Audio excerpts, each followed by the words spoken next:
आज जब हम नई नई सरकारी नौकरी शुरू करते हैं तो एक तो नौकरी मिलने की खुशी होती है, पर 2004 के बाद वालों को इंश्योर्ड पेंशन और सिक्योर्ड ओल्ड एज मिलने की जो खुशी एक सरकारी नौकरी से मिलती थी वो अब नहीं मिलेगी। इस बात का मलाल कहीं ना कहीं तो रहता ही है, क्योंकि 2004 के बाद भी भर्ती हुए लाखों कर्मचारियों को वो गारंटीड वाली पेंशन नहीं मिलती, वो पहले के लोग को मिलती थी। अब तो बस एनपीएस और हाल ही में आए यूपीएस का सहारा ही बच गया है। पर आज हम एनपीएस या यूपीएस की बात क्यों कर रहे हैं? दरअसल बात यह है कि सरकार ने यूपीएस यानी यूनिफाइड पेंशन स्कीम वालों को भी वही टैक्स एग्जम्पशन देने का फैसला किया है। वो एग्जम्पशन एनपीएस में मिलती थी। इसके पहले सिर्फ एनपीएस में योगदान करने पर टैक्स में छूट मिलता था, जबकि अब यूपीएस में भी निवेश करने पर आपको टैक्स में राहत मिलेगी, यानी आपकी सैलरी से बचत बढ़ जाएगी।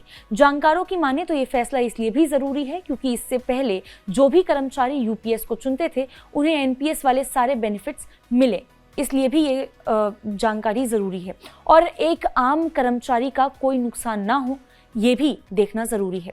नमस्कार, मेरा नाम मुस्कान है, आप देख रहे हैं मनी 9।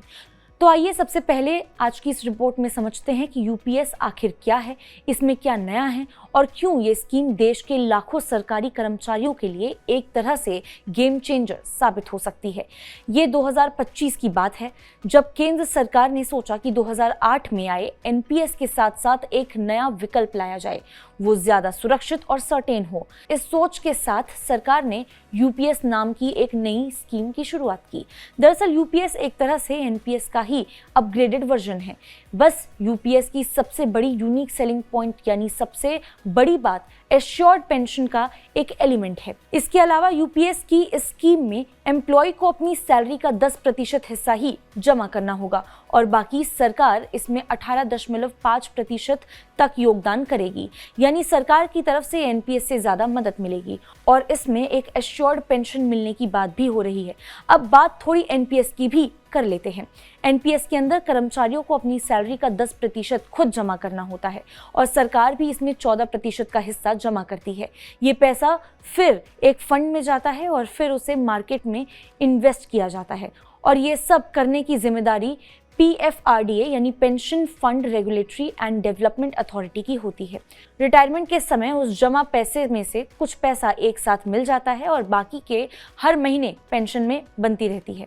यानी ये स्कीम डिफाइंड कंट्रीब्यूशन सिस्टम पर बेस्ड है, यानी जितना जमा करोगे उतना ही आपको पेंशन मिलेगा, यानी उतनी ही आपकी पेंशन बनेगी। पर 2004 से पहले सरकार अपने कर्मचारियों को पुरानी पेंशन योजना देती थी।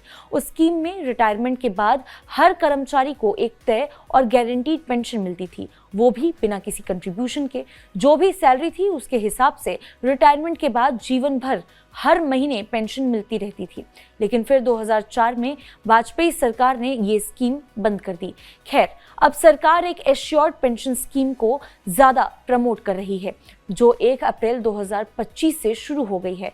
अब क्योंकि सरकार ने यूपीएस को ही वही टैक्स छूट देने का फैसला किया है, इसलिए यह फैसला कर्मचारियों को यूपीएस की तरफ पुश करेगा। इतना ही नहीं, सरकार का कहना है कि यूपीएस में पेंशन कुछ हद तक फिक्स होगी, यानी मार्केट में भले उतार चढ़ाव हो लेकिन यूपीएस में एक निश्चित पेंशन मिलती रहेगी। ये फैसला छोटे कर्मचारियों के लिए बहुत बड़ी राहत है, क्योंकि पेंशन बस पेंशन नहीं होता, वो तो बुढ़ापे के सबसे मजबूत लाठी होती है।